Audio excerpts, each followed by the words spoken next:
CMR jewellers సువర్ణ సంక్రాంతి సంబరాలు బంగారు ఆభరణాలపై 1050% తగ్గింపు. ఈనాడు మరికొద్ది గంటల్లో మనం వైకుంఠ ఏకాదశి పర్వదిన కార్యక్రమాలు ప్రారంభమవుతున్నాయి. దేవదేవుని యొక్క ఆశీస్సుల కొరకు లక్షలాది మంది అన్ని ప్రాంతాల నుంచి ఇక్కడికి వస్తున్నటువంటి తరుణంలో ఇదొక దుస్సంఘటన ఇక్కడ జరిగింది. ఈ సంఘటన పట్ల మన ముఖ్యమంత్రి శ్రీ చంద్రబాబు నాయుడు గారు ఆయన దిగ్భ్రాంతిని వ్యక్తం చేయడం, వారితో మరి భారత ప్రధానమంత్రి గారు కూడా వారి యొక్క బాధను వ్యక్తం చేయడం, ఉప ముఖ్యమంత్రి గారు కూడా వారి బాధను వ్యక్తం చేయడం, ఇవన్నీ కూడా చూడడం జరిగింది.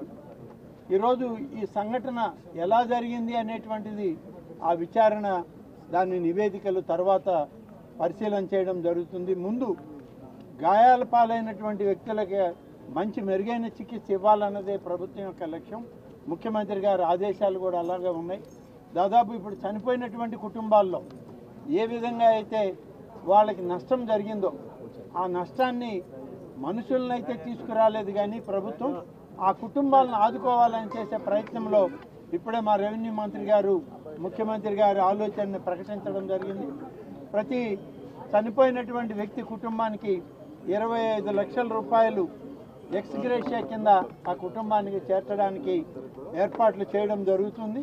చనిపోయినటువంటి వాళ్ళు పోస్ట్ మార్టం పూర్తి కాగానే వాళ్ళ యొక్క బాడీస్ అన్నీ కూడా అంబులెన్సుల్లో ఒక అధికారిని ఇచ్చి ప్రత్యేకమైన వాహనాల్లో వాళ్ళ ప్రాంతాలకు పంపడం జరుగుతుంది.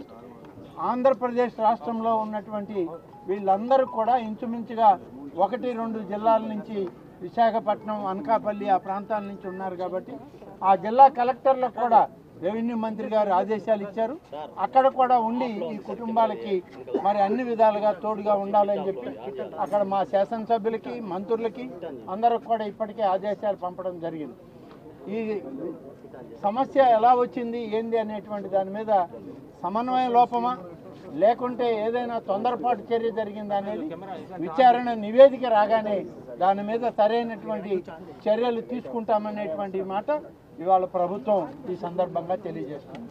సుమన్ టీవీలో మీ పర్సనల్ అండ్ బిజినెస్ ప్రమోషన్స్ కోసం కింది నెంబర్కి కాంటాక్ట్ చేయండి.